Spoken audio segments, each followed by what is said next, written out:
Shalom saudara-saudara, kita bersyukur kepada Tuhan bahwa pagi hari ini kita kembali lagi akan mendengarkan firman Tuhan, dan saya yakin bahwa ini adalah penyingkapan daripada wahyu yang Tuhan berikan kepada kita. Saya mengajak kita terlebih dahulu untuk kita berdoa kepada Tuhan supaya pertolongan Tuhan secara khusus kerjasama dengan Roh-Nya yang kudus itu betul-betul menjadi realita dalam diri kita, sehingga betul-betul akan menghasilkan pewahyuan yang memberikan pengertian dan hikmat buat diri kita. Bapa, terima kasih untuk apa yang Kau siapkan buat hidup kami. Terima kasih hari ini Tuhan, kami tahu bahwa Engkau tetap akan berfirman buat hidup kami. Kami tahu bahwa firman itu bukan datang dari khotbah. Kami tahu firman itu datang bukan dari kami membaca Alkitab saja, tetapi kami tahu bahwa Engkau yang mau berbicara kepada kami. Kami siap saat ini bagi Engkau Tuhan. Kami membuka hati kami membuka telinga kami mempersilakan supaya Engkau menyingkapkannya buat kami. Kami mengajak bersama-sama Roh yang Kudus, kami menetapkan Roh yang Kudus untuk bekerja sama dengan kami agar firman itu menjadi kehidupan buat diri kami. Terima kasih Bapa, kami siap bagi Engkau. Terpujilah nama-Mu. Amin. Saya ajak kita untuk sama-sama melihat Ibrani pasal 11 ayat 33 sampai ayat 37.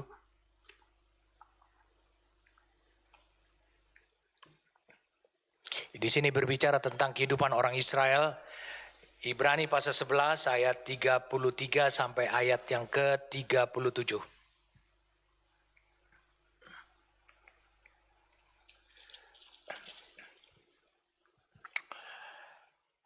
Dikatakan, yang karena iman telah menaklukkan kerajaan-kerajaan, mengamalkan kebenaran, memperoleh apa yang dijanjikan, menutup mulut singa-singa, memadamkan api yang dahsyat. Mereka telah luput dari mata pedang, telah beroleh kekuatan dalam kelemahan, telah menjadi kuat dalam peperangan, dan telah memukul mundur pasukan-pasukan tentara asing. Ibu-ibu telah menerima kembali orang-orang yang telah mati sebab dibangkitkan. Tetapi orang-orang lain membiarkan dirinya disiksa dan tidak mau menerima pembebasan supaya mereka beroleh kebangkitan yang lebih baik. Ada pula yang diejek dan didera, bahkan yang dibelenggu dan dipenjarakan. Mereka dilempari, digergaji, dibunuh dengan pedang. Mereka mengembara dengan berpakaian kulit domba dan kulit kambing sambil menderita kekurangan, kesesakan, dan siksaan. Alkitab mengatakan dunia ini tidak layak bagi mereka. Itu nampak yang jelas. Mereka mengembara di padang gurun dan di pegunungan, dalam gua-gua dan celah-celah gunung. Dan mereka semua tidak memperoleh apa yang dijanjikan itu. Sekalipun iman mereka telah memberikan kepada mereka suatu kesaksian yang baik. Sebab Allah telah menyediakan sesuatu yang lebih baik bagi kita. Tanpa kita, mereka tidak dapat sampai kepada kesempurnaan. Kita harus mencari tahu kekuatan apa yang membuat mereka bisa bertahan dalam keadaan seperti itu, dan mereka tidak pernah meninggalkan kesetiaan mereka kepada Tuhan. Kita harus tahu, dan biarlah kita juga bisa menyerap apa yang Allah sediakan melalui hidup mereka. Sebab keadaan seperti ini, kekuatan seperti ini sangat penting untuk benar-benar kita gunakan pada masa-masa sekarang ini. Bukan pada masa COVID-19 saja, tetapi pada masa perjalanan rohani kita yang belum sampai kepada destiny. Berkali-kali saya sampaikan kepada saudara bahwa kita sudah dekat dengan destiny kita. Itu sebabnya kita tidak bisa mengabaikan atau membiarkan begitu saja kita terlena ataupun kita menjadi lemah. Tapi kita harus tahu, kita harus percaya, kita harus percaya bahwa Allah telah menyediakan, Dia telah menyediakan kekuatannya juga buat hidup kita. Di ayat 40 itu dikatakan Allah telah menyediakan sesuatu yang lebih baik bagi kita. Saya percaya sesuatu yang lebih baik daripada apa yang pernah dialami, kekuatan yang pernah dialami oleh para pahlawan iman ini sesuatu yang lebih baik. Allah telah menyediakan buat kita, ada sesuatu kekuatan. Saya ingin kita memulai hari ini betul-betul supaya kita disingkapkan dari apa yang saya sudah sampaikan minggu lalu. Di minggu lalu dikatakan adalah oleh karena janji Allah itu belum digenapi, mereka tidak memperoleh apa yang dijanjikannya itu. Mari saya ajak kita untuk bisa melihat lagi di dalam Ibrani pasal 11 ayat yang ke 13 sama kalimatnya. Dalam iman mereka semua ini telah mati sebagai orang yang tidak memperoleh apa yang dijanjikannya itu. Saya ingin sampaikan kepada saudara, Allah berjanji dia akan menunjukkan kepada Abraham tanah yang akan dimiliki oleh Abraham, negeri akan dimiliki oleh Abraham. Dan sampai pada matinya Abraham sudah tahu bahwa itu adalah tanah Kanaan. Jadi Abraham tinggal di tanah Kanaan, dikubur di tanah Kanaan, dia bersama dengan anak dan cucu-cucunya semua dikubur di tanah Kanaan. Dia sudah mewarisi sebenarnya tanah Kanaan. Walaupun secara realita tanah Kanaan itu, secara lahiriah tanah Kanaan itu masih milik daripada 7 bangsa daripada bangsa Kanaan yang ada di sana. Tetapi ini menunjukkan bahwa bukan itu yang dimaksudkan oleh janji Allah. Allah berjanji. Bukan Allah memberikan perintah, memberikan panggilan kepada Abraham. Jadi ini adalah sesuatu yang lain. Kita harus mencari tahu rahasia ini sebab apa? Sebab kita melihat bahwa kalimat ataupun kata karena iman ini betul-betul harus merupakan menyingkapkan kepada kita kekuatan dan rahasia daripada kekuatan sehingga mereka bisa bertahan seperti itu. Dan mereka bahkan bukan hanya bertahan untuk seri, tapi bertahan dan menang. Ini yang luar biasa sekali. Saya ingin kita melihat dari ayat 13-nya. Tahap demi tahap dan kita kembali lagi membahas apa yang sudah saya sampaikan minggu-minggu lalu. Mari kita lihat sama-sama. Dari ayat 13-nya ada kata yang berkata demikian. Dikatakan dalam iman mereka semua ini telah mati sebagai orang yang tidak memperoleh apa yang dijanjikannya itu, tetapi yang hanya dari jauh katanya melihatnya.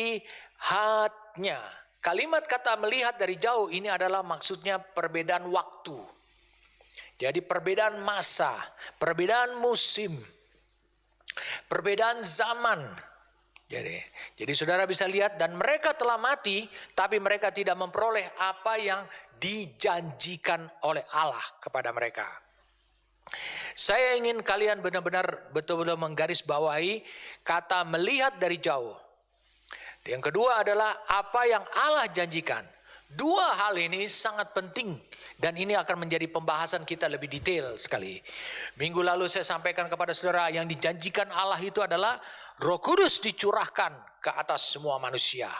Ya, ini ada yang dijanjikan Allah. Supaya apa? Karena hanya melalui Roh Kudus, maka Kejadian 12 ayat 1-3 yang merupakan janji Allah kepada Abraham pada masa itu bisa digenapi. Tidak ada yang lain yang bisa menggenapi hal itu. Saya ingin supaya saudara benar-benar memahami tentang ini. Hanya Roh Kudus yang bisa membuat, saya ulangi, hanya Roh Kudus yang bisa membuat dan melalui kepemimpinannya saudara sampai kepada destiny.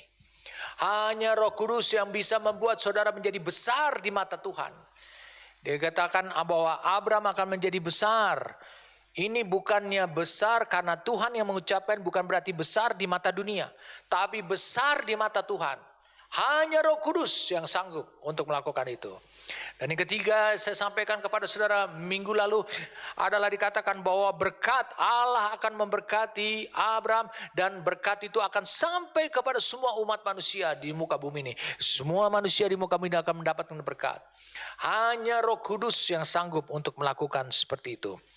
Dan saudara tahu bahwa janji Bapa tentang Roh Kudus itu, saya ulangi, janji Bapa tentang Roh Kudus itu tidak akan pernah bisa menjadi terrealisir ataupun terwujud sebelum ada orang yang layak untuk menerima Roh Kudus itu, dan harus yang menerima Roh Kudus itu adalah manusia.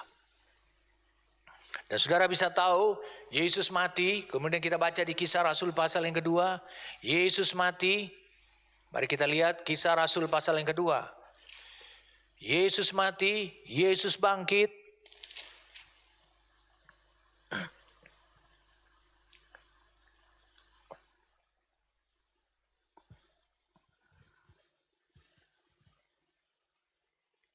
Mari kita lihat sama, mulai dari ayat yang ke-30. Tetapi ia adalah seorang nabi dan ia tahu bahwa Allah telah berjanji kepadanya. Ini tentang Daud. Dengan mengangkat sumpah bahwa ia akan mendudukkan seorang dari keturunan Daud sendiri di atas tatanya.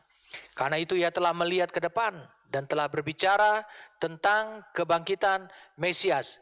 Ketika ia mengatakan bahwa dia tidak ditinggalkan di dalam dunia orang mati dan bahwa dagingnya tidak mengalami kebinasan.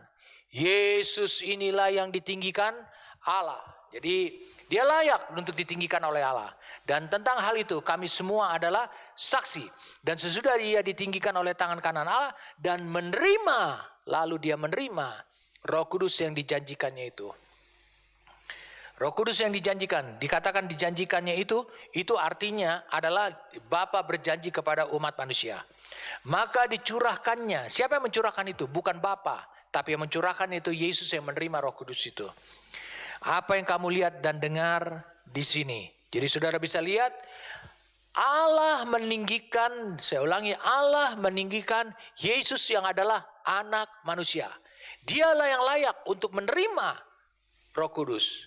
Dan itu sebabnya pekerjaan Yesus ditata, dia tetap menggenapkan janji Bapa. Langsung dia terima janji Bapa itu. Dia ingat ada firman Tuhan, ada janji Bapa belum digenapi, langsung dia curahkannya. Luar biasa Yesus itu. Ya, saya ingin katakan lagi bahwa inilah yang dilihat, inilah yang ditunggu-tunggu. Janji itu sebabnya karena iman mereka terhubung kepada masa yang lalu. Mereka melihat iman dan iman itu belum datang. Dan ketika iman itu datang, maka apa yang dijanjikan oleh Bapa, yaitu pencurahan Roh Kudus itu akan digenapkan. Maka semua yang dijanjikan Bapa kepada Abraham itu akan tergenapi. Mengapa di dalam Alkitab ini dikatakan di Ibrani pasal yang ke-11 ini bahwa mereka mati tapi tidak memperoleh apa yang dijanjikan itu? Karena itu belum waktunya. Karena mereka masih menunggu lagi satu pribadi manusia yang layak untuk menerima Roh Kudus itu. Lalu Roh Kudus itu akan dicurahkan. Luar biasa apa yang dikatakan oleh Yesus. Yesus secara pasti dikatakan kamu harus diam di kota ini. Kamu harus diam di tempat ini. Dia bisa tahu bahwa Roh Kudus akan segera dicurahkan. Gitu. Dia tahu bahwa dia adalah layak di mata Tuhan. Bukan hanya dia berkenan ataupun layak di mata Tuhan ketika di Sungai Yordan. Ternyata dia layak juga untuk duduk di atas tahta. Jadi saudara bisa lihat ini. Saya ingin kita membahas perlahan demi perlahan dari bahasa aslinya. Dalam Alkitab aslinya dikatakan mereka semua mati tetapi tidak memperoleh apa yang dijanjikan itu. Sebenarnya dalam bahasa aslinya kalau diterjemahkan langsung, mereka semua mati dikendalikan dan didukung oleh iman.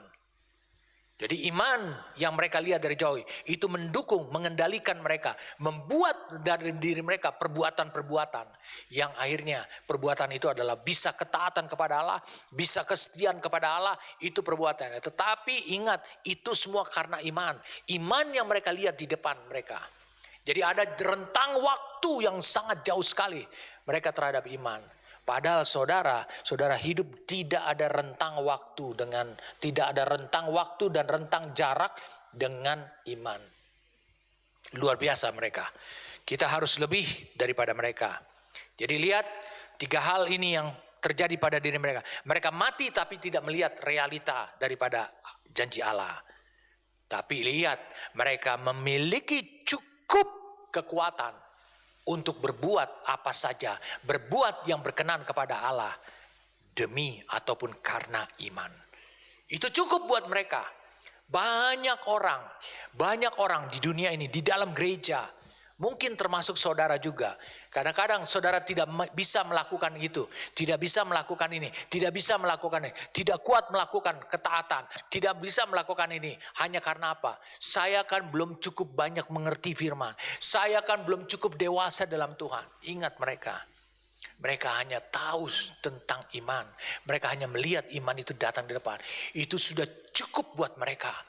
Bagi Daud sudah cukup dia untuk mempersiapkan generasi sebelumnya dan bahkan menyiapkan dirinya untuk Allah mempercayai bahwa tahta Daud itu kekal. Satu-satunya di Alkitab, saya ulangi, Saya ulangi, ini yang luar biasa tentang Daud. Satu-satunya di Alkitab dan satu-satunya di dunia ini, dinasti yang tidak pernah berakhir ataupun yang kekal adalah dinastinya Daud. Dia bilang tahta Daud kekal untuk selama-lamanya, dari turunan ke turunan sampai kepada keturunan berikutnya. Luar biasa, saudara.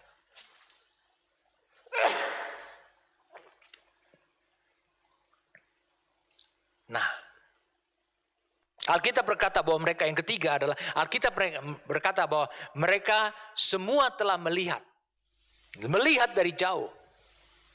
Iman. Tentu di dalam ayat 39. Ayat 13. Ayat 13.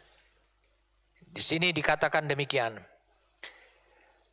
Mereka semua telah mati sebagai orang-orang yang tidak memperoleh apa yang dijanjikan, tetapi yang hanya dari jauh melihatnya dan melambaikannya. Bukan, melambaikannya bukan. Mereka diyakinkan oleh mereka. Lalu kemudian mereka embrace them, mereka menyambutnya dan mereka mengakuinya. Jadi mengakuinya bahwa mereka adalah orang asing di bumi ini. Tolong saudara lihat yang ketiga ini, mereka semua melihat dari jauh dan mereka menyapanya. Saya ulangi, mereka menyapa iman itu. Menyambutnya iman itu. Menyambutnya iman itu datangnya pada masa yang akan datang. Saudara, ini sudah cukup buat mereka. Saya ulangi, sudah cukup buat mereka untuk mereka memperoleh kekuatan untuk mereka tetap taat dan setia kepada Tuhan dan tetap mengikuti Tuhan kemana saja. Saya ingin kita cuplik dulu.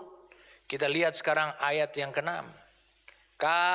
Tetapi tanpa iman tidak mungkin orang berkenan kepada Allah. Sebab barang siapa berpaling kepada Allah, ia harus percaya bahwa Allah ada dan bahwa Allah memberi upah kepada orang yang sungguh-sungguh mencari Dia. Jadi saudara bisa lihat ini. Kalau engkau mendengarkan dari luar sana, banyak orang mencoba untuk mendefinisi ulangkan apa artinya iman itu. Tapi saya ingin kita untuk membahas hal-hal apa saja yang para pahlawan iman ini telah lakukan dengan dahsyat sekali hanya karena iman. Hanya karena iman. Alkitab berkata tanpa iman tidak mungkin orang berkenan kepada Allah. Mari kita lihat sama-sama. Para pahlawan iman itu telah melakukan hal-hal yang dahsyat. Setuju atau tidak? Setuju. Itu karena apa? Karena iman katanya. Bukan oleh iman yang mengerjakan. Tapi karena iman. Dia melihat. Dia menyapanya dari jauh. Hanya karena melihat itu saja.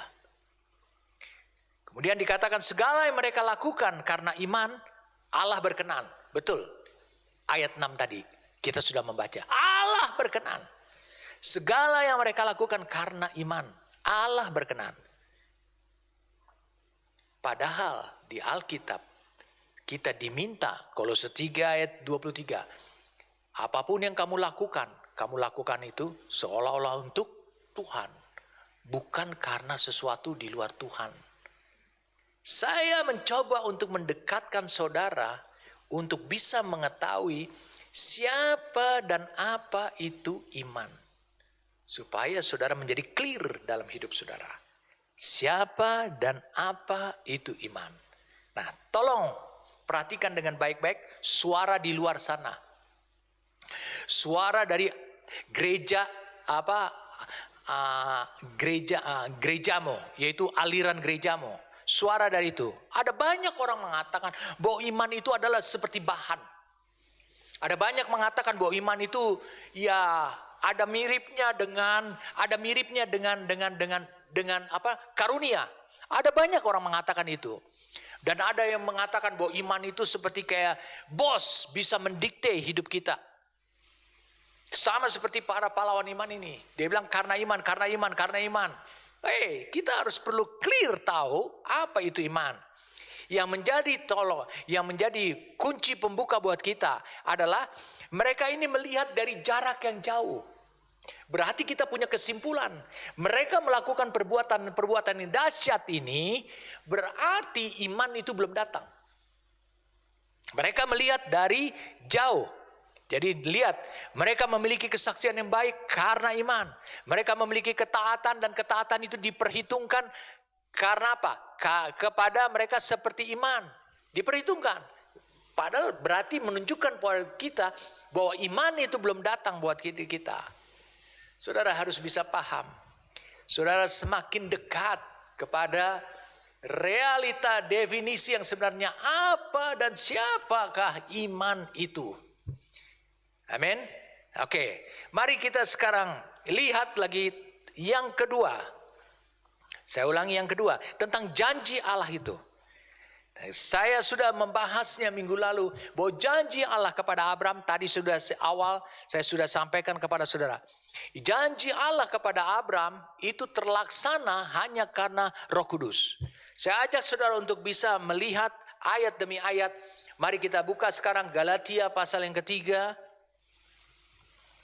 Galatia pasal yang ketiga.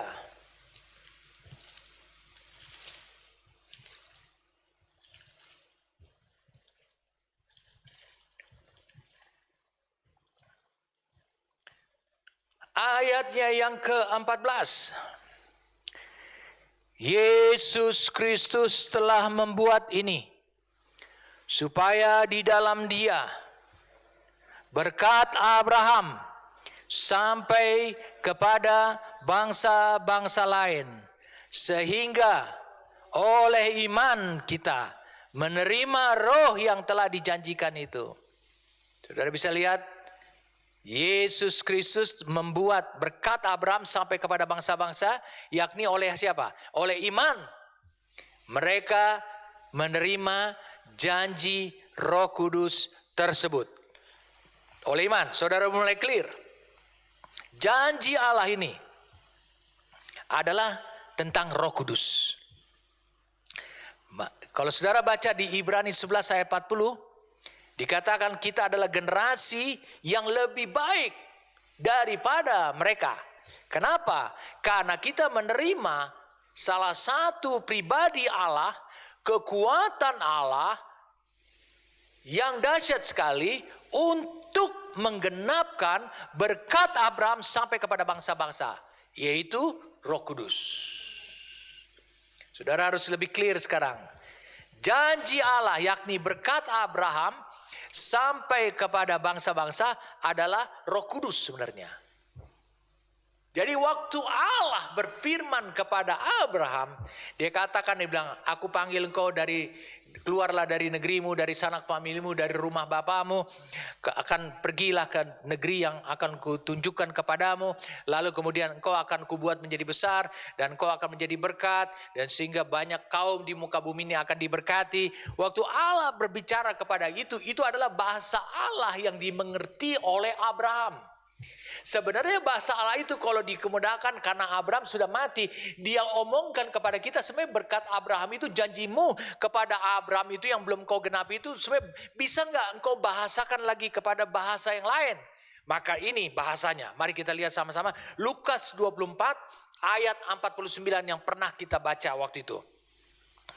Lukas 24 ayat 49. Lukas 24 ayat 49.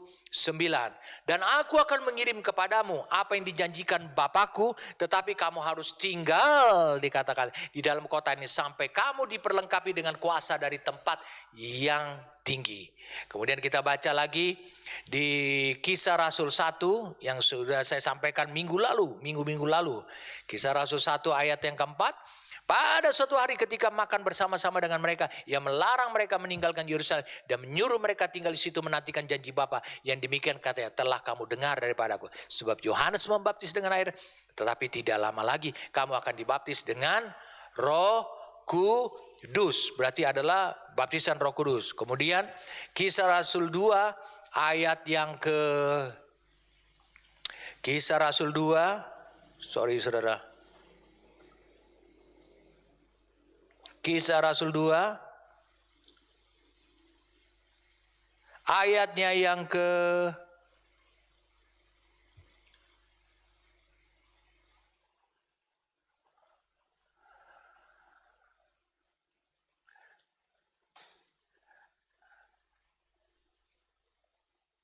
sorry.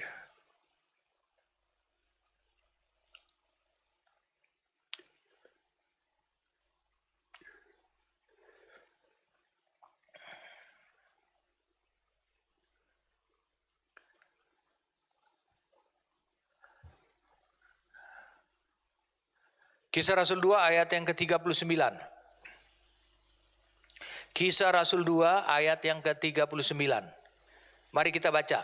Sebab bagi kamulah janji itu dan bagi anak-anakmu dan bagi orang yang masih jauh, yaitu sebanyak yang akan dipanggil oleh Tuhan Allah kita. Oh Tuhan, terima kasih. Clear sekarang buat kita. Bahwa Allah berjanji tentang Roh Kudus. Amin. Jadi yang pertama tadi saudara lihat janji Allah kepada Abraham terlaksana karena Roh Kudus. Yang pertama adalah Yesus Kristus yang akan membuat berkat Abraham itu sampai kepada bangsa-bangsa. Melalui apa? Roh Kudus, pencurahan Roh Kudus. Yang kedua adalah kita adalah generasi yang menerima Roh Kudus. Supaya apa? Berkat Abraham itu sampai kepada bangsa-bangsa. Sebab apa? Sebab janji Allah yang dimaksudkan adalah Roh Kudus. Yang ketiga adalah kita lihat sekarang Yohanes 8 ayat 56. Yohanes 8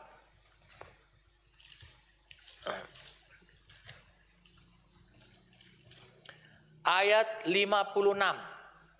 Dikatakan Abraham bapamu bersukacita bahwa ia akan melihat hariku dan ia telah melihatnya dan bersukacita. Oh. Abraham mati karena iman.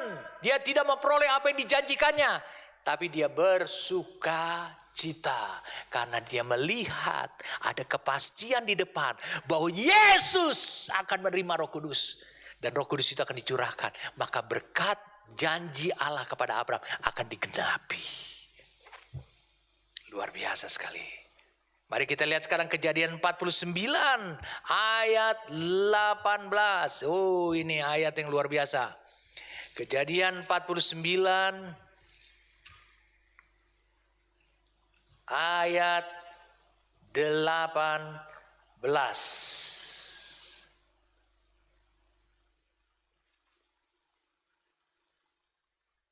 Oke, Daud ketika dia memberkati anak-anaknya. Dia berkata di ayat 18 secara tersendiri.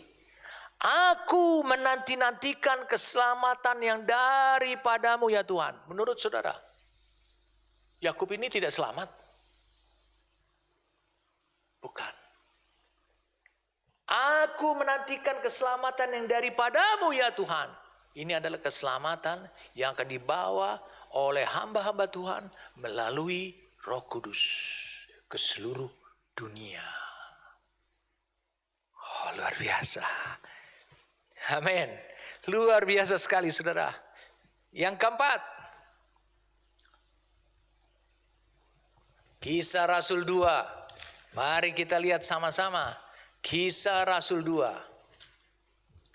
Kita lihat sekarang Kisah para Rasul 2. Ayat 33. Dan sesudah ia ditinggikan oleh tangan kanan Allah dan menerima Roh Kudus yang dijanjikannya itu, maka dicurahkannya apa yang kamu lihat dan dengar di sini. Maka dicurahkan yang apa kamu lihat dan dengar di sini. Lihat dan dengar adalah realita. Amin. Roh Kudus dicurahkan dari tangannya Yesus. Roh Kudus itu adalah janji Allah Bapa. Hari-hari Yesus adalah saat dia hidup, disalib, mati, bangkit, naik ke surga. Dan dia layak menurut ayat ini untuk menerima Roh Kudus yang dijanjikan Bapa, lalu dicurahkannya ke manusia. Oh, luar biasa saudara. Sekarang saudara sudah makin jelas tentang janji Allah itu. Amin. Jadi saudara bisa lihat ini adalah janji Allah. Jadi dengarkan saya. Kita bahas sekarang Kisah Rasul Ibrani pasal 11. Oh, saudara mulai mulai keteteran, tidak mampu mengikuti saya karena ayat demi ayat terus kita hubung-hubungkan supaya makin clear buat saudara. Mari kita lihat sekarang ayat 40, ayat 39 dan 40. Dan mereka semua tidak memperoleh apa yang dijanjikan itu, sekalipun iman mereka telah memberikan kepada mereka suatu kesaksian yang baik.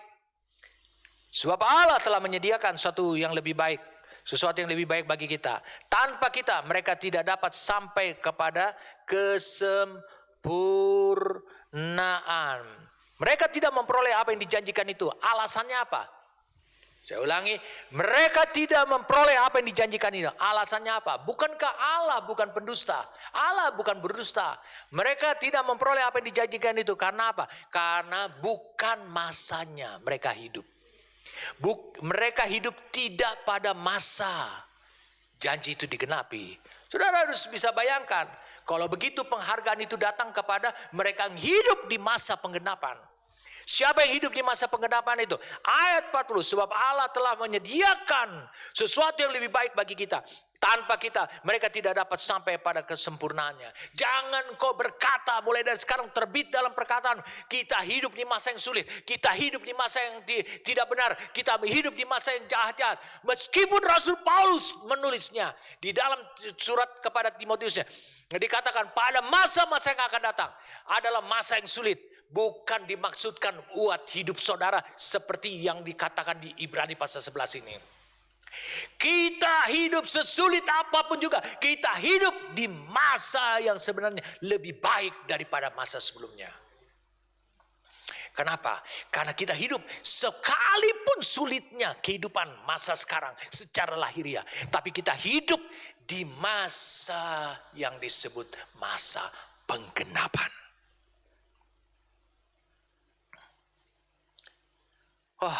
Luar biasa saudara. Mereka tidak hidup di masa penggenapan. Tapi saudara dan saya hidup di masa penggenapan. Saudara, banyak orang mengimpikan masa seperti dulu. Tidak ada sakit penyakit. Tidak ada wabah seperti COVID-19 yang mematikan seperti sekarang. Banyak orang mendambakan kehidupan seperti itu. Itu hanyalah hal-hal lahiriah. Saya ingin mengutip satu ayat firman Tuhan. Satu ayat firman Tuhan dari Ibrani pasal 11 supaya saudara mengerti tentang masa saudara hidup. Oke, mari kita lihat. Ayat yang ke-23. Karena iman, maka Musa setelah ia lahir disembunyikan selama 3 bulan oleh orang tuanya. Karena mereka melihat bahwa anak itu elok rupanya dan mereka tidak takut akan perintah raja. Karena iman, maka Musa setelah dewasa menolak disebut anak putri Firaun. Mengapa? Karena dia tidak menolaknya. Kalau dia tidak melihat iman ke depan, dia tidak menolaknya, maka dia menjadi salah satu pewaris yang bukan destiny yang Allah tetapkan, yaitu Mesir. Dia akan menjadi pewaris Mesir. Karena ia lebih suka menderita sengsara dengan umat Allah. Jadi dia senang bukan menderita sendirian, tapi dia senang untuk menderita dengan umat Allah. Daripada untuk sementara menikmati kesenangan dari dosa. Selama Musa tidak berbuat dosa, itu bukan dosa. Emangnya menikmati tontonan, emangnya menikmati kendaraan, emangnya menikmati wisata, emangnya menikmati rumah, emangnya menikmati keluarga yang bahagia, yang baik, atau keluarga yang harmonis, itu dosa. Kita akan lihat. Saya ulangi, kita akan lihat. Dari ayat atasnya, karena dia tidak mau menolak disebut anak putri Firaun. Kenapa? Karena dia bisa menjadi ahli waris yang akan mewarisi negeri yang bukan ditetapkan oleh Tuhan. Itu yang disebut dosa, bertentangan dengan Tuhan. Kemudian dikatakan demikian, ia dikatakan menganggap atau mengkalkulasi penghinaan karena Kristus. Oh, kenapa muncul Kristus di sini? Karena dia melihat ke depan. Ternyata dampaknya itu ke depan. Karena Kristus sebagai kekayaan yang lebih besar daripada semua harta Mesir. Sebab pandangannya ia arahkan kepada upah. Luar biasa. Ini luar biasa sekali. Dia bandingkan dengan apa yang dilihat di depan. Dia hanya melihat sekilas. Alkitab berkata karena iman. Iman itu pada datang ke depan. Dan dia sudah bisa menghubungkan. Iman itu akan identik bebarengan dengan Kristus dinyatakan. Karena iman ia telah meninggalkan Mesir dengan tidak takut akan murka raja. Dia memperoleh kekuatan yang luar biasa. Ini disebut adalah kekuatan dan keberanian supranatural. Ia bertahan sama seperti ia melihat apa yang tidak kelihatan. Bahkan saudara bisa lihat, karena iman maka ia mengadakan Paskah dan pemercikan darah supaya pembinasaan anak-anak sulung jangan menyentuh mereka. Ini masih di Mesir. Karena iman mereka telah melintasi Laut Merah. Oh, ini bukan Musa lagi. Ini mereka dikatakan. Saudara bisa bayangkan apa yang dikerjakan oleh Musa. Musa hanya melihat sekilas, saudaraku, dan dia membandingkan dengan nilai. Bahkan dikatakan penghinaan karena Kristus itu aja masih lebih mahal daripada seluruh kekayaan Mesir. Pada waktu itu Mesir adalah salah satu negeri di dunia yang paling kaya. Jadi saudara bisa lihat mengapa dan bagaimana mereka bisa bertahan dari hal-hal yang buruk dan mereka tetap teguh? Alkitab berkata karena iman. Melihat, katakan melihat. Bilang kepada orang sebelah saudara, melihat. Mereka hanya melihat. Berarti mereka hanya melihat sekilas. Sepintas. Atau glimpse. Siapa dan apa yang mereka lihat. Sehingga membuat mereka teguh. Mereka membuat mereka kuat. Mereka enggak boleh teguh karena karunia roh. Amin. Karena karunia roh bukanlah roh Allah. Karunia roh adalah pemberian Allah. Kita enggak boleh teguh karena berkat. Kita enggak boleh teguh karena itu. Karena segera kita akan goyah apabila berkat itu sudah hilang. Jadi kenapa? Siapa dan apa yang mereka lihat? Mereka hanya lihat sekilas saja. Luar biasa sekali hidup mereka ini. Kita kembali kepada Ibrani 11 ayat 1 dan 2. Iman adalah dasar dari segala sesuatu yang kita harapkan. Jadi karena iman mereka memiliki dasar untuk berharap. Mereka memiliki pengharapan. Maka ketika mereka memiliki pengharapan yang memiliki dasar dan dasar ini mereka kuat, maka mereka seperti Musa bisa menukar seluruh kekayaan Mesir itu dengan penghinaan karena Kristus itu masih jauh lebih mahal. Saudara bisa bayangkan. Jadi mereka ini semua menatap dari jauh. Amin. Bagaimana dengan saudara? Saudara menatap dari mana? Mari kita lihat sama-sama. Kita lihat sekarang Ibrani pasal yang ke-12. Karena kita mempunyai banyak saksi bagaikan awan yang mengelilingi kita. Marilah kita menanggalkan beban dan dosa yang begitu merintangi kita dan berlomba dengan tekun dalam perlombaan yang diwajibkan bagi kita. Marilah kita melakukannya dengan mata tertuju kepada Yesus. Kenapa? Karena Yesus yang bisa mengawali iman dan mengakhiri iman. Dikatakan apa? Yang memimpin kita dalam iman dan yang membawa iman kita itu kepada kesempurnaan. Yang dengan mengabaikan kehinaan. Wah. Mengabaikan. Aduh, nggak ada apa-apanya kata Yesus keinginan ini. Tekun memikul salib, ganti sukacita yang disediakan bagi dia yang sekarang duduk di sebelah kanan tata Allah. Pandang pada dia. Dia yang sudah berhasil duduk di atas tata Allah. Dia berhasil datang kepada Allah, duduk di tata Allah untuk menerima apa? Roh Kudus.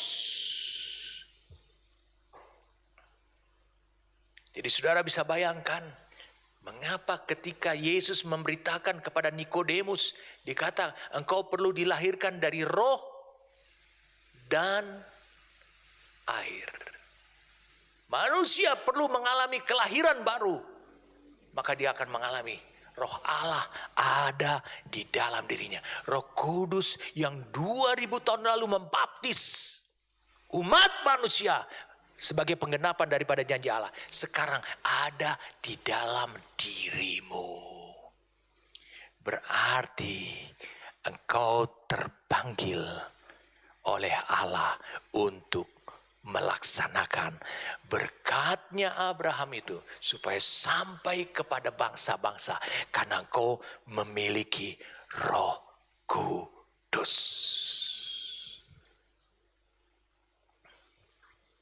Amin. Hidup oleh Roh Allah atau Roh Kudus dengan dibaptis oleh Roh Kudus yang menyangkut kuasa, itu dua kehidupan yang berbeda. Suatu saat saya akan sampaikan kepada saudara.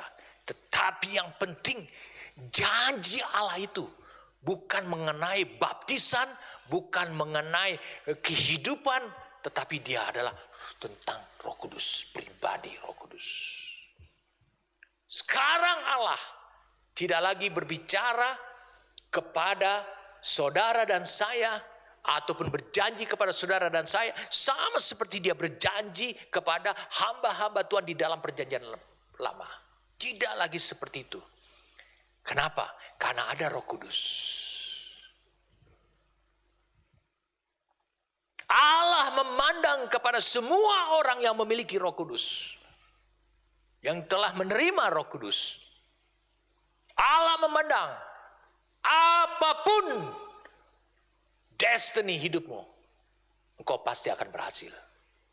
Karena Roh akan memimpin kau berhasil sampai ke destiny. Selemah apapun hidupmu, sekecil apapun kemampuanmu, Allah akan bisa memandang kau dan bisa membuat engkau menjadi besar di mata Dia. Karena ada Roh Kudus.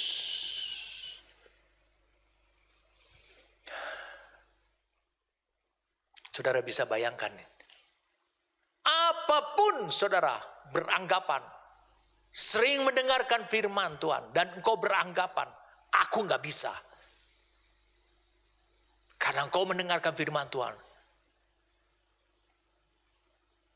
Dia katakan begini, engkau akan pergi kepada bangsa-bangsa. Engkau akan mengambil bangsa-bangsa. Bahkan ada beberapa orang mengatakan engkau akan mengadopsi bangsa mana di dunia ini. Untuk mereka bisa dilahirkan bagi Allah. Mungkin kau berkata, aku gak bisa bahasa Inggris. Aku gak bisa ini. Aku penuh dengan keterbatasan. Allah tidak pernah memandang engkau seperti itu. Allah tidak pernah memandang engkau seperti itu yang telah memiliki Roh Kudus. Allah tidak pernah memandang engkau seperti itu. Saudara bisa bayangkan betapa hebatnya Daud. Daud adalah orang hebat, salah satu tokoh raja di Alkitab, raja Israel di Alkitab, yang menyatukan, yang membuat menjadi raja dalam satu kesatuan, karena sempat terbagi dua. Daud pernah menjadi raja di Yehuda, dia memimpin di Hebron. Lalu kemudian setelah Saul mati, baru dia ditabiskan untuk menjadi raja atas seluruh Israel, dan dia memilih Yerusalem. Dia betapa hebatnya. Kau melihat betapa hebatnya dia.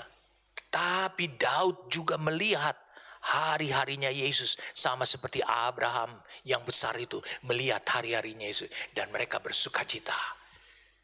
Kalau mereka melihat hari-harinya Yesus bersukacita, mereka melihat generasi yang dilahirkan oleh Yesus yang disebut dengan generasi Kristus itu, mereka jauh bersukacita karena mereka akan menyebutnya itu adalah generasi penggenap.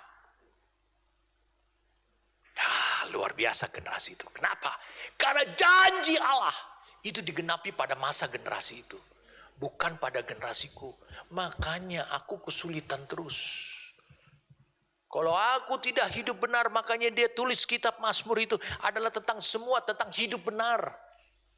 Maka Allah tidak akan berkenan pada hidupku. Tapi beda dengan kalian. Kalian sebagai generasi penggenap. Generasi yang dijanjikan ribuan tahun sebelumnya. Bahkan 4.000 tahun sebelumnya. Generasi itu dijanjikan. Dan ternyata sekarang telah muncul generasi itu.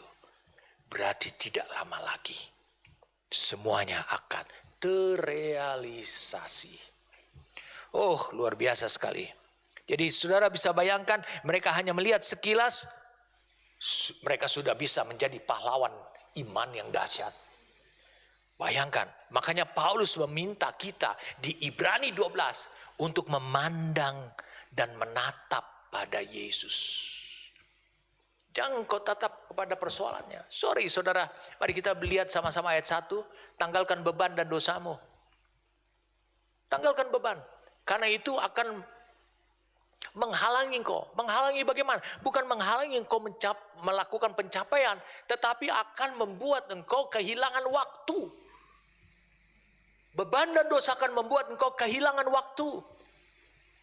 Padahal mereka itu tidak akan pernah menjadi sempurna sebelum engkau mencapai garis akhirmu. Amin. Jadi tidak salah dalam kehidupan kita meniru. Seperti saya senang untuk melihat dan mengadopsi dimensi Allah yang ada di dalam diri Samuel. Saudara mungkin ingin mengambil dimensi Allah yang ada pada diri Daud. Saudara ingin mengambil dimensi Allah yang ada pada diri Abraham, Ishak, Yakub, khususnya Yakub. Luar biasa sekali. Ada banyak orang gereja selalu menginginkan dimensi Allah yang ada pada diri Yusuf. Tidak salah. Tapi ingat saudaraku, apapun dimensi Allah itu, Roh Kudus akan membawa engkau kepada dimensi Allah yang komplit. Kenapa? Karena di dalam Kristus seluruh kepenuhan Allah itu nyata. Mari saya ajak saudara untuk bisa melihat.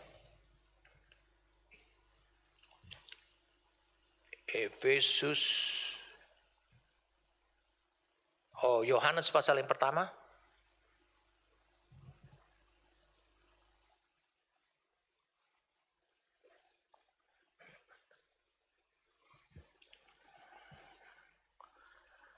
Ayat yang ke-16. Karena dari kepenuhannya kita semua telah menerima kasih karunia demi kasih karunia. Yesus mengalami kepenuhan Allah. Seluruh dimensinya Allah ada pada dirinya Yesus. Amin. Bagaimana dengan generasi sudahnya dia? Yaitu generasi Kristus itu. Simple, sederhana untuk menjawabnya. Yesus menunjukkan bagaimana dia dipimpin oleh Roh Kudus, dipenuhi oleh Roh Kudus, berada di dalam Roh Kudus senantiasa, dan dia tidak pernah keluar sedikit pun juga berkata-kata dari dirinya sendiri. Semuanya adalah karena Roh Kudus. Dia tunjukkan bagaimana generasi saudara dan saya harus hidup. Sehingga harapan Allah tidak akan pernah mengecewakan ketika melihat diri kita. Efesus pasal yang pertama lagi. Efesus pasal yang pertama. Berharap saudara cukup mengerti dengan apa yang saya sampaikan ini. Efesus pasal yang pertama.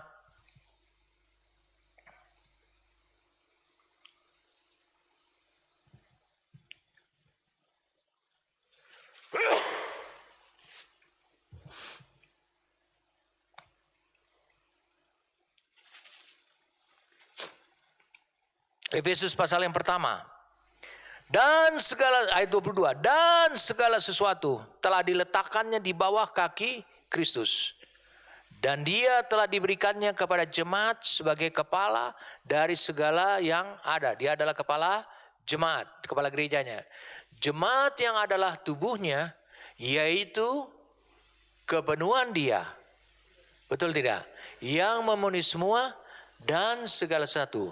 Sementara Kristus itu adalah kepenuhan Allah. Saudara lihat. Gereja adalah atau tubuhnya adalah kepenuhan dia. Betul atau tidak?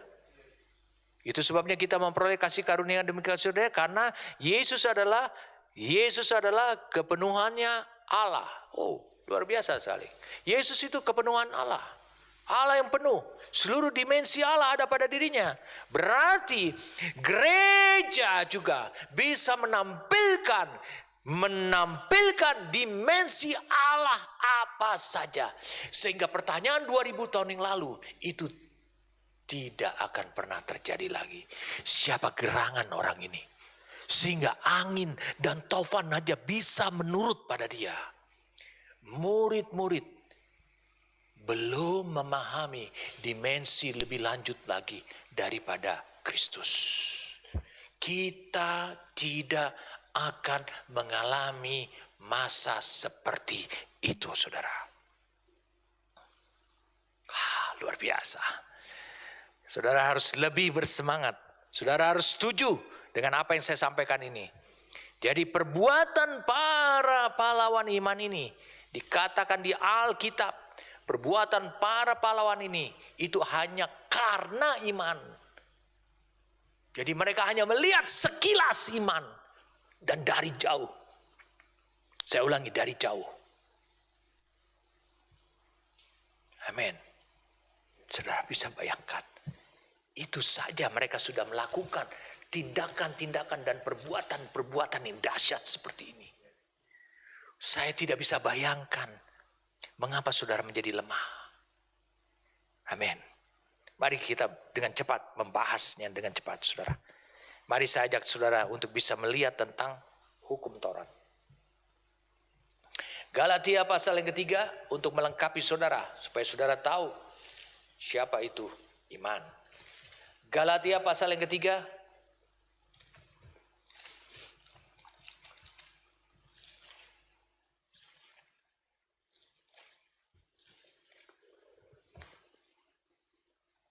Ayat yang ke-23. Mari kita baca. Sebelum iman itu datang. Iman itu datang katanya. Oke?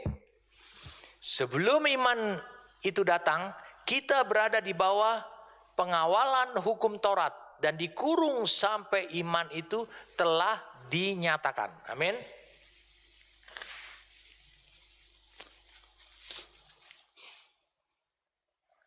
Kapan datang hukum Taurat? Kapan datang hukum Taurat? Kira-kira kapan? Saudara bisa menentukan waktunya? Kapan hukum Taurat dinyatakan? Dikatakan dikurung oleh hukum Taurat. Mana yang lebih dulu? Janji Allah atau hukum Taurat muncul? Ini penting buat saudara. Mana yang lebih dulu? Janji Allah atau hukum Taurat muncul? Janji Allah loh. Kenapa? Karena Allah berfirman kepada Abraham. Dia bilang 430 tahun bangsamu akan ada di tanah Mesir. Jadi budak, lalu kemudian dia akan keluar. Dan di dalam perjalanan itu baru muncul hukum Taurat. Jadi 430 tahun kemudian setelah janji, bahkan 430 tahun plus setelah janji ada, baru muncul hukum. Mengapa di Galatia 3 ayat 23 ini, sebelum iman itu datang, bukankah janji Allah dikaitkan dengan iman? Betul tidak? Sebelum iman itu datang, kita berada dalam pengawalan hukum Taurat. Jadi hukum Taurat ini sebenarnya hanya mengawal. Dan bahkan dia katakan lama-kelamaan dia mengurung kita. Menjaga kita. Memelihara kita sampai iman itu telah dinyatakan. Iman itu di-reveal, dinyatakan. Jadi saudara lihat, iman belum datang. Saudara harus ingat itu. Kita dikurung oleh Taurat, hukum Taurat. Apa maksudnya? Ini maksudnya. Siapa yang datang kemudian, yang akhirnya siapa yang datang kemudian dan yang mengakhiri hukum Taurat, siapa itu? Saudara harus tahu toh, saya ajak saudara sekarang interaktif. Itulah Yesus. Mengapa? Baca sekarang Matius 5 ayat 17 dan 18. Matius 5 ayat 17 dan 18. Janganlah kamu menyangka bahwa aku datang untuk meniadakan hukum Taurat. Bukankah hukum Taurat itu hanya menjaga? Betul enggak? Ya. Atau kita para nabi, aku datang bukan untuk meniadakannya, melainkan untuk menggenapinya. Sekarang kalau ada orang yang sudah menggenapinya, berarti hukum Taurat itu sudah bisa ditaklukkan. Berarti dia sudah berakhir. Betul tidak? Karena tidak perlu lagi menjaga orang. Karena ada orang yang sudah bisa menggenapkan seluruhnya. Berarti udah harus lepas penjagaannya. Ayat 18. Karena aku berkata kepadamu, sesungguhnya selama belum lenyap langit dan bumi ini, satu iota ataupun satu titik pun tidak akan ditiadakan dari hukum Taurat. Tidak ada hukum Taurat itu tidak ada sebelum semuanya terjadi atau digenapi. Bahasa Inggrisnya fulfill. Siapa yang sudah menggenapkan hukum Taurat? Yesus. Berarti sudah. Hukum Taurat sudah tidak lagi berlaku. Tapi janji belum tergenapi. Janji kan dihubungkan dengan iman. Oke? Saudara bisa paham? Mari saya ajak saudara sekarang untuk melihat sekarang Yohanes 1 ayat yang ke-17. Mari saya ajak saudara cepat saudara. Saudara akan segera ketemu siapa dan apa itu iman. Yohanes 1 ayat 17. Sebab hukum Taurat diberikan oleh Musa, tetapi kasih karunia dan kebenaran datang melalui atau through Yesus Kristus. Kasih karunia dan kebenaran datang melalui Yesus Kristus. Oke? Kemudian ayat 18. Tidak seorang pun yang pernah melihat Allah, tapi anak tunggal Allah yang ada di pangkuan Bapa, dialah yang menyatakannya. Jelas saudara. Apa tadi di ayat 17-nya? Hukum Taurat diberikan oleh Musa dan itu bisa diakhiri oleh siapa? Yesus Kristus. Ternyata Yesus Kristus saja bukan hanya mengakhiri hukum Taurat, tapi dia juga memiliki kasih karunia dan kebenaran. Amin. Mari saya ajak saudara untuk bisa melihat dengan cepat. Efesus 2. Mari saya ajak saudara untuk bisa melihat. Ayo cepat saudara, semangat saudara. Tetap semangat, buka Alkitab saudara. Dengan cepat ikutin saya. Ingat Roh Kudus menolong saudara supaya saudara clear dalam titik ini. Sehingga saudara bisa tahu berinteraksi dengan iman. Efesus 2 ayat 8 dan 9. Ingat kasih karunia dan kebenaran datang melalui Yesus Kristus.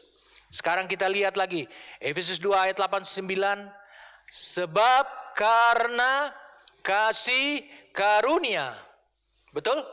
Kamu diselamatkan oleh iman. Oi. Sebab karena kasih karunia. Kasih karunia ini apa? Yesus Kristus. Saudara udah baca? Saudara diselamatkan oleh iman. Nah, ini yang belum ketahuan. Itu bukan hasil usahamu. Iman itu bukan hasil usahamu. Usahamu adalah percaya. Tapi iman bukan hasil usahamu. Tetapi pemberian Allah. Itu bukan hasil pekerjaanmu, bukan karena ketaatanmu. Jangan ada orang yang memegahkan diri. Saudara diselamatkan karena apa? Kasih karunia. Melalui apa? Melalui iman. Dan itu bukan hasil usaha, dan itu bukan pekerjaan manusia, dan itu adalah pemberian atau persembahan cuma-cuma dari Allah. Tanpa ada menuntut perbuatan dari diri saudara. Mari saja kita lihat sekarang Kisah Rasul 4. Kisah Rasul 4. Kita diselamatkan oleh karena kasih karunia. Betul? Ya, saudara harus ingat itu. Kisah Rasul 4. Ayat 10 sampai 12. Ayat 10 sampai 12, maka ketahuilah oleh kamu sekalian dan oleh seluruh umat Israel bahwa dalam nama Yesus atau pribadi Yesus Kristus orang Nazaret yang telah kamu salibkan, tetapi yang telah dibangkitkan Allah dari antara orang mati, bahwa oleh karena Yesus itulah orang ini berdiri dengan sehat sekarang di depan kamu, yaitu di depan pintu gerbang indah. Yesus adalah batu yang dibuang oleh tukang-tukang bangunan, yaitu kamu sendiri. Namun ia telah menjadi batu penjuru untuk membangun rumah. Dan keselamatan. Efesus 2 tadi ayat 8-9 mengatakan saudara diselamatkan. Betul tidak? Dan keselamatan tidak ada di dalam siapapun, juga selain di dalam Dia. Ya kan? Di dalam Dia itu apanya? Kasih karunia-Nya. Sebab di bawah kolong langit ini tidak ada nama lain yang diberikan kepada manusia yang olehnya kita dapat diselamatkan. Kalau engkau hubungkan Efesus 2, 8 dan 9 dan Kisah Rasul 4, 10 sampai 12, ini tentang kasih karunia. Betul tidak? Keselamatan di bawah kolong langit itu karena kasih karunia. Yesus disebut juga adalah kasih karunia Allah buat hidup saudara, yang menyelamatkan hidup saudara. Amin. Dan keselamatan tidak ada di bawah kolong langit ini yang olehnya kita beroleh selamat. Efesus 2 ayat 8-9 kita kembali lagi ke sana. Dikatakan kamu diselamatkan oleh kasih karunia dan itu bukan hasil perbuatanmu. Kamu diselamatkan oleh siapa? Diselamatkan oleh kasih karunia. Dan itu pemberian Allah yang oleh iman. Amin. Berarti saudara bisa lihat sini. Kesimpulannya adalah iman disamakan dengan Yesus.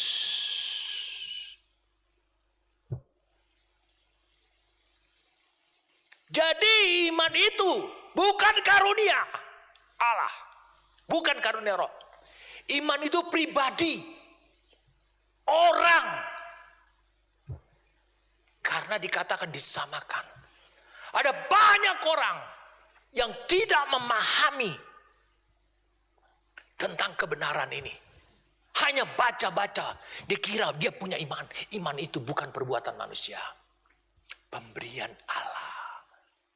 Yohanes 3 ayat 16. Karena begitu besar kasih Allah akan dunia ini. Sehingga ia telah mengaruniakan anak yang tunggal. Barang siapa percaya. Barang siapa mau menerima dia. Amin. Dia bukan hanya memiliki Yesus.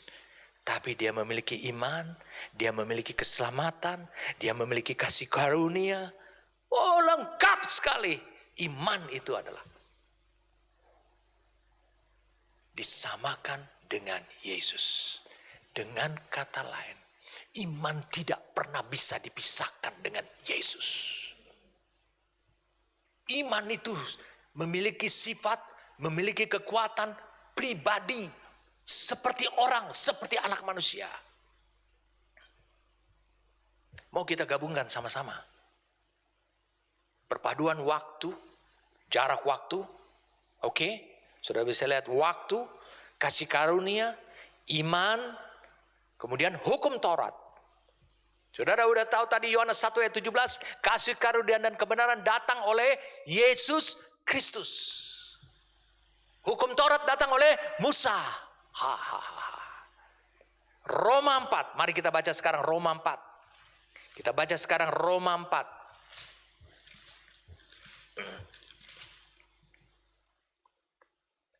Ayat yang ke-11 sampai yang ke-16.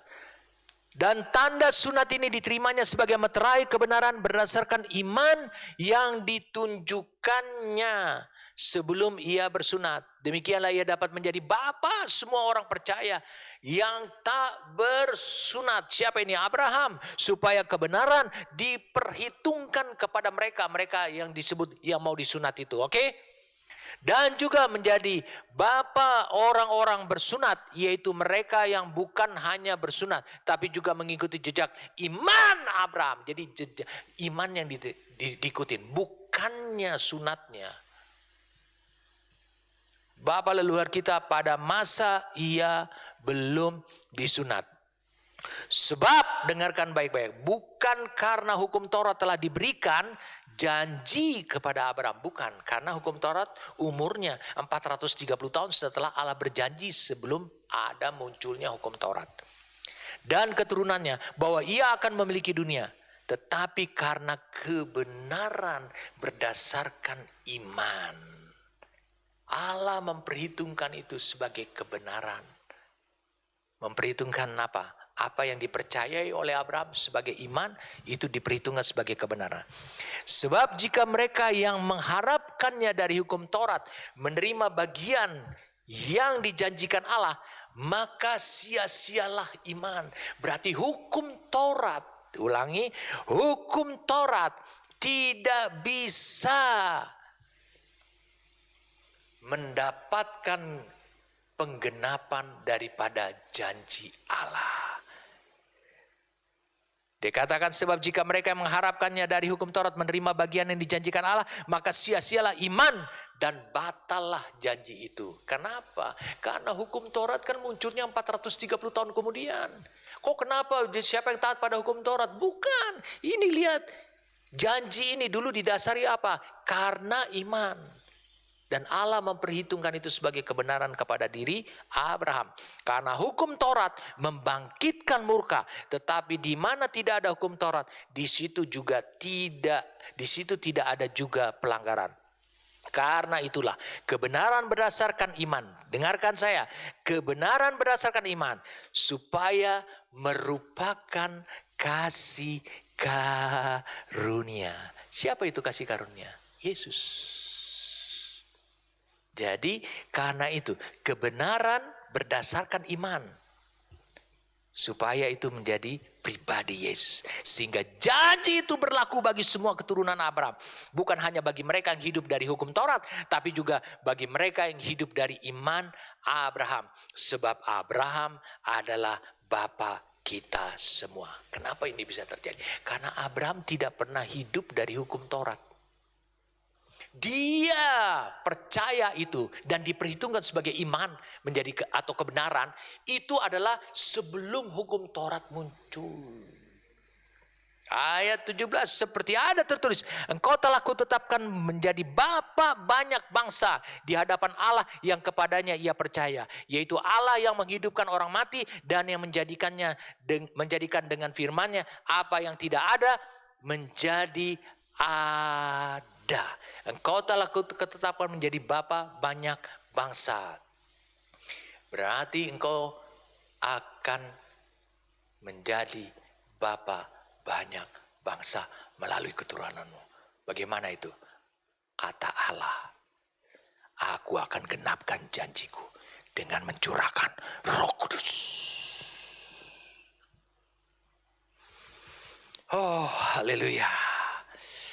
Jadi saudara, kalau saudara mengharapkan janji itu digenapi dan hidup menurut masa hukum Taurat, maka sia-sia iman itu.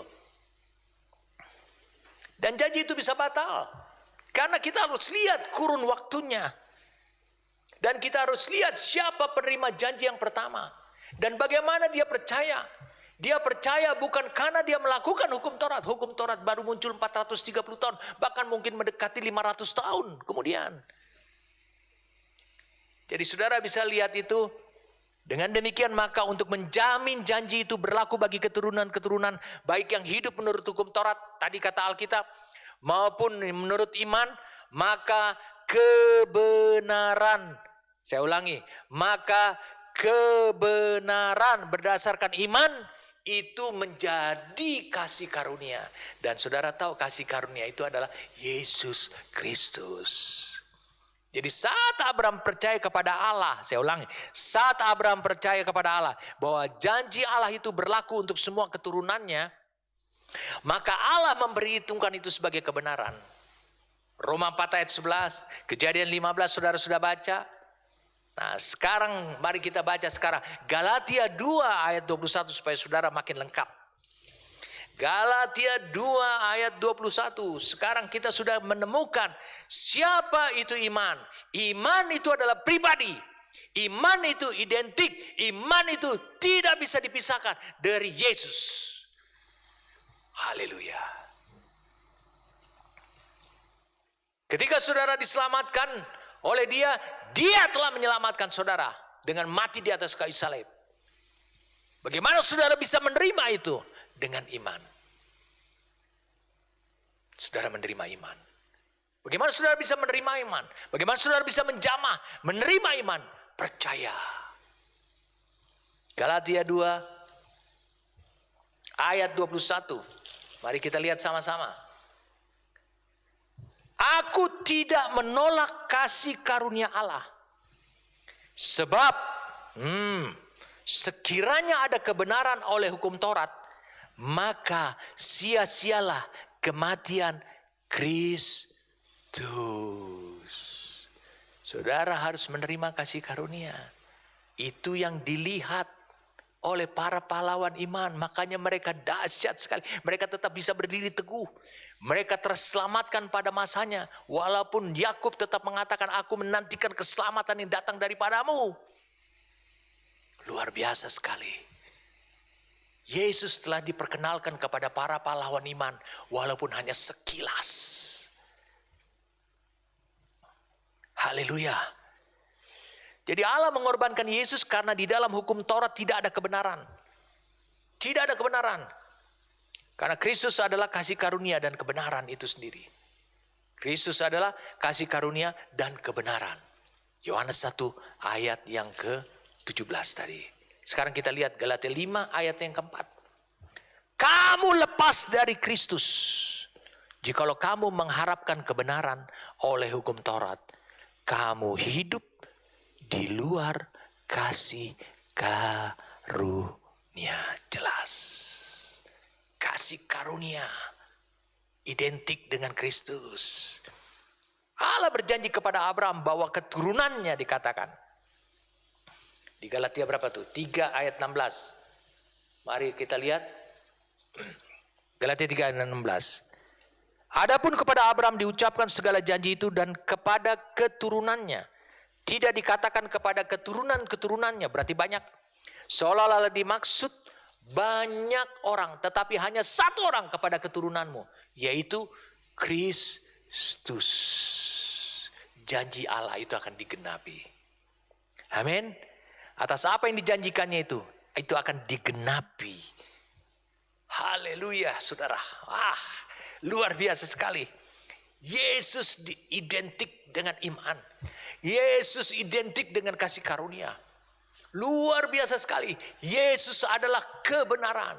Dia katakan, akulah jalan dan kebenaran dan kehidupan. Oh luar biasa sekali. Lengkap sekali apa yang dikatakan oleh firman Tuhan ini. Jadi saudara bisa bayangkan. Para pahlawan iman ini telah melihat dari jauh saudara. Saya katakan telah melihat dari jauh. Iman, kasih karunia, keselamatan, semua dari jauh. Dan itu ada di dalam satu pribadi orang. Itu sebabnya mereka tidak taat, mereka tidak mentaati Allah dan tetap berdiri teguh oleh karena karunia Allah. Tapi karena melihat pribadi. Haleluya. Mari saya ajak saudaraku. Kita baca sekarang ayat 18-nya Galatia 3. Sebab jikalau apa yang ditentukan Allah berasal dari hukum Taurat. Maksudnya yang ditentukan Allah itu adalah warisan, janjinya. Ia tidak berasal dari janji, tapi justru Ia tidak berasal dari janji, tetapi justru oleh janjilah Allah telah menganugerahkan kasih karunia-Nya. Tetapi justru oleh janjilah Allah telah menganugerahkan kasih karunia-Nya kepada siapa? Abraham. Dia bilang keturunanmu. Itu disebutkan satu orang, itu Kristus. Bukankah kasih karunia itu adalah Kristus? Allah telah mengaruniakannya kepada Abraham. Makanya Abraham tetap teguh. Amin. Jadi saudara bisa lihat Allah, bisa lihat di sini bahwa Allah tidak pernah membatalkan janjinya dengan memunculkan hukum Taurat. Itu untuk memagari. Lalu Allah berfirman bahwa keturunanmu, bukan dibilang keturunan-keturunanmu, tidak. Dia bilang semua bangsa di bumi ini akan diberkati. Semua bangsa. Dia pernah katakan itu ketika dia mempersembahkan siapa? Dia mempersembahkan Ishak. Kejadian, mari kita lihat Kejadian pasal yang ke-22. Kejadian pasal yang ke-22. Mari kita lihat sama-sama. Ayat 17. Dikatakan, maka aku akan memberkati engkau berlimpah-limpah dan membuat keturunanmu sangat banyak. Seperti bintang di langit dan seperti pasir di tepi laut. Dan keturunanmu itu akan menduduki. Dikatakan apa? Kota-kota musuhnya. Oleh keturunan mula. Kalau yang tadi keturunanmu itu digunakan kata jamak. Ayat 18 lain. Ini kata tunggal. Ya. Oleh keturunan mula semua bangsa di bumi akan mendapat berkat. Karena engkau mendengarkan firman-Ku atau mentaati aku. Apa artinya itu? Artinya adalah oleh keturunanmu, yang dimaksud adalah Yesus. Semua bangsa di bumi akan diberkati. Bagaimana caranya? Dia akan ditinggikan, dia akan menerima Roh Kudus, dan dia akan mencurahkan Roh Kudus. Sehingga janji Bapa itu terlaksana, yaitu semua bangsa di bumi akan diberkati. Dengan kata lain kita sampai pada kesimpulannya, janji Allah itu menghasilkan kasih karunia Allah yang diberikan antara Allah dan manusia.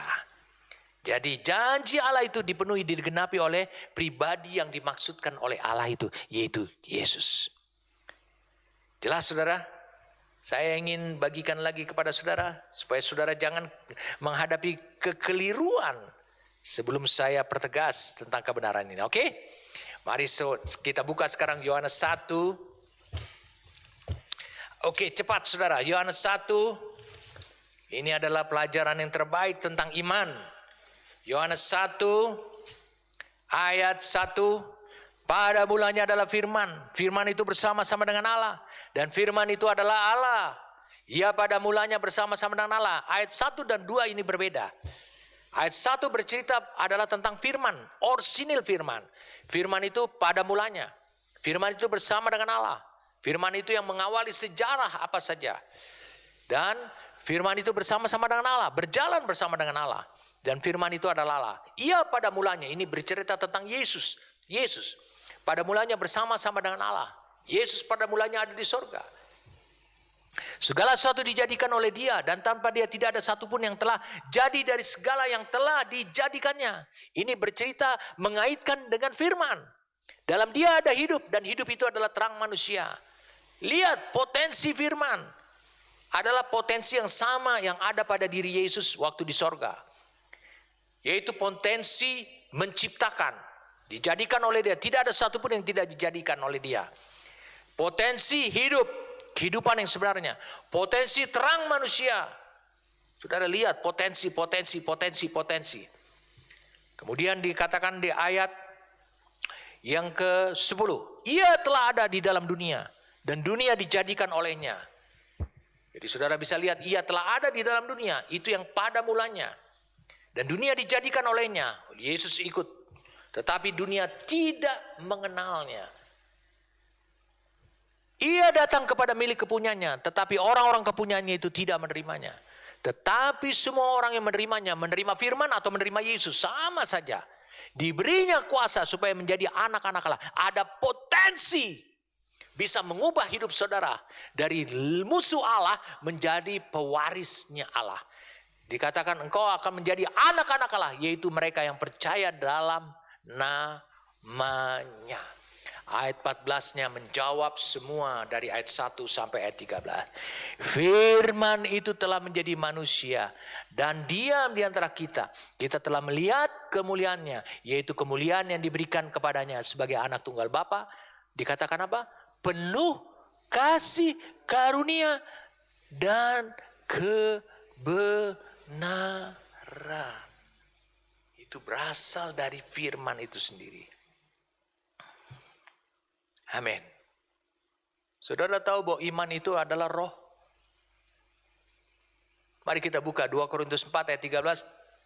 Saudara harus tetap ingat ya. Yohanes 1 ayat 1 sampai 14 ini harus ingat. Sekarang saudara bisa lihat 2 Korintus 4 ayat 13. 2 Korintus 4 ayat 13. 2 Korintus 4 ayat 13. Namun karena kami memiliki roh iman yang sama. Ternyata iman itu adalah roh. Berarti ketika saudara diselamatkan, saudara memiliki iman yang adalah roh di dalam rohmu.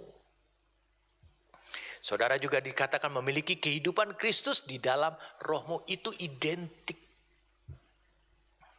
Tidak bisa dipisah-pisahkan.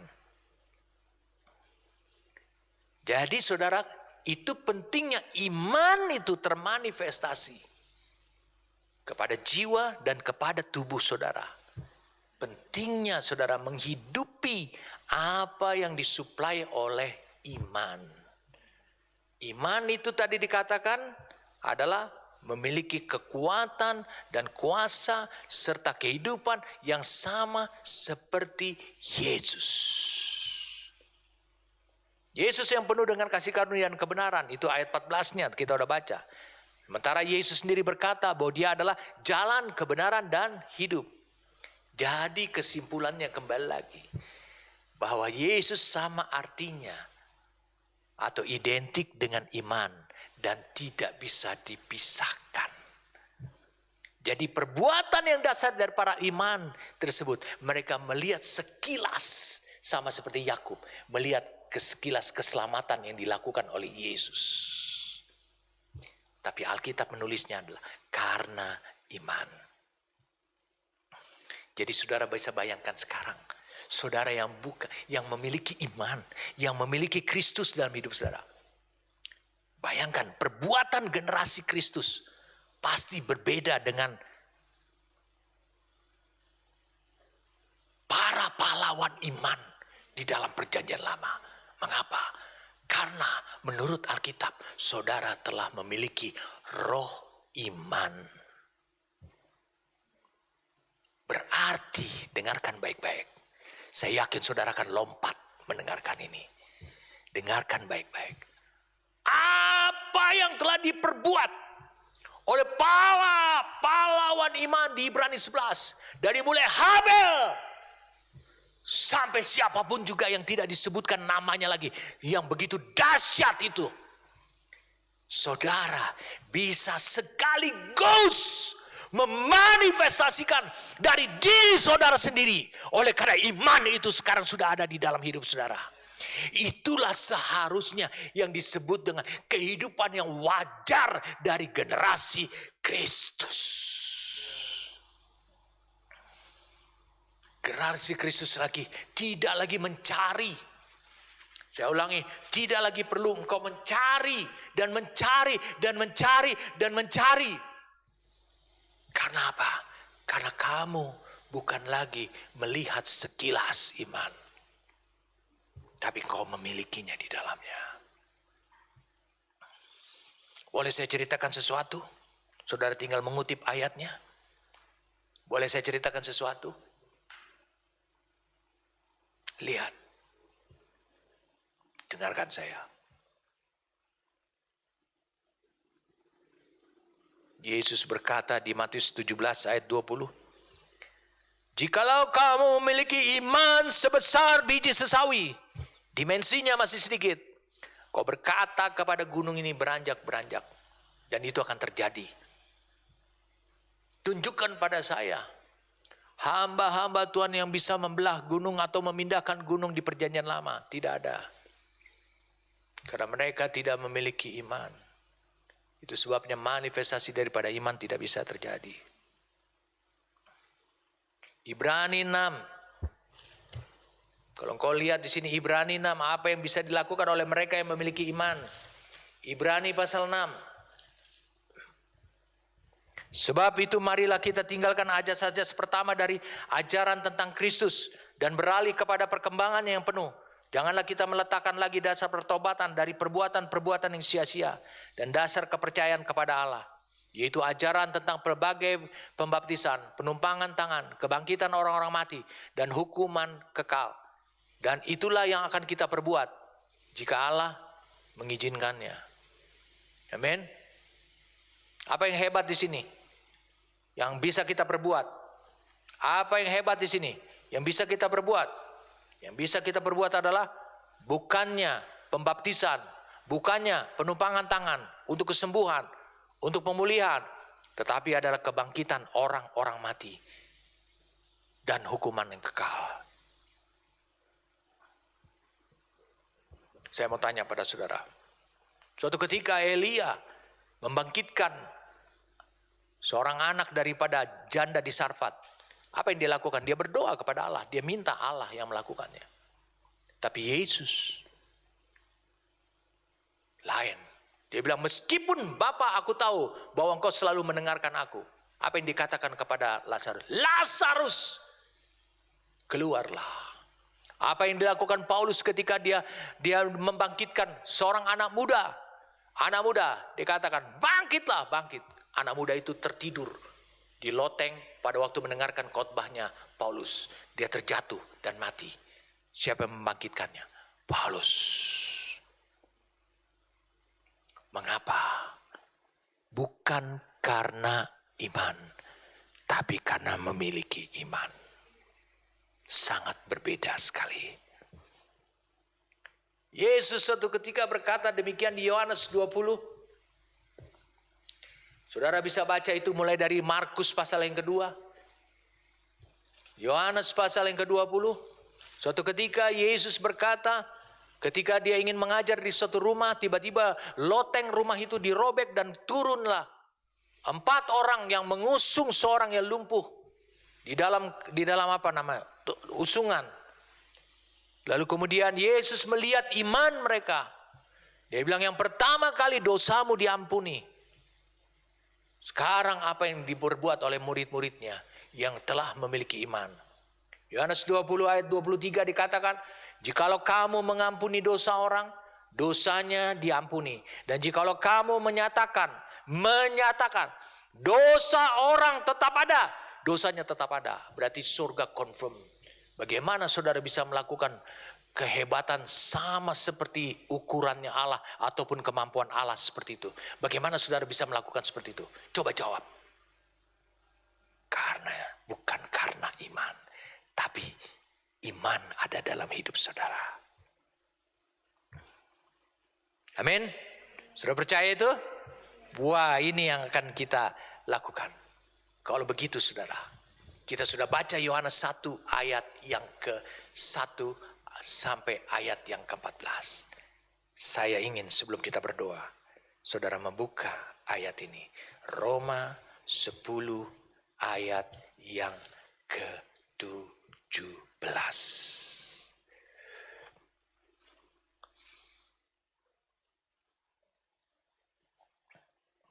Roma 10 ayat yang ke-17. Jadi dikatakan iman itu datang dari pendengaran dan pendengaran oleh firman Kristus. Kenapa dibilang firman Kristus? Ini supaya jangan rancu untuk menjelaskan Logos yang akhirnya menjadi Kristus yang ada di Yohanes 1 ayat 1 sampai ayat 14. Makanya dikatakan di sini, dikatakan apa? Jadi iman itu datang dari pendengaran dan pendengaran oleh remata. Bukan logos, remanya Allah. Siapa rema Allah? Beberapa ayat mengatakan, beberapa Alkitab mengatakan Kristus. Bukankah demikian, saudara? Jadi iman tidak kedatangan iman, dengarkan saya, kedatangan iman sama seperti kedatangan Yesus dari firman itu sendiri. Iman datang dari firman. Amin. Yesus yang menjadi Kristus, yang penuh kasih karunia dan kebenaran itu juga datangnya dari firman yang menjadi manusia. Jawab pertanyaan saya yang terakhir ini. Kalau begitu apalagi yang saudara mau cari dari Tuhan, dari Allah. Dia telah menganugerahkan iman kepada saudara. Sehingga membuat saudara menerima yang lebih baik. Saya ulangi, yang lebih baik daripada para pahlawan iman yang hebat-hebat itu. Tuhan memberkati. Selamat hidup dalam kedahsyatan, dalam alam supranatural selama di bumi ini. Ingat, saudara tidak akan pernah gagal lagi. Amin. Terima kasih untuk penjelasan yang kau uraikan kepada kami, Tuhan. Sungguh dahsyat pekerjaanmu, Tuhan. Dan sungguh kami berkata bahwa itu adalah anugerah buat hidup kami. Kami mengerti di dalam paket keselamatan di dalam Kristus itu sudah ada di dalamnya yang membuat langkah hidup kami tidak akan pernah gagal mencapai garis akhir. Terima kasih untuk anugerah yang kau berikan kepada kami ini. Kami siap sekarang untuk mengeksposnya, menampilkannya, memanifestasikan iman di dalam hidup kami. Sebab di dalam hidup kami ada iman, ada Kristus, ada kasih karunia, ada kebenaran, ada kehidupan. Amin.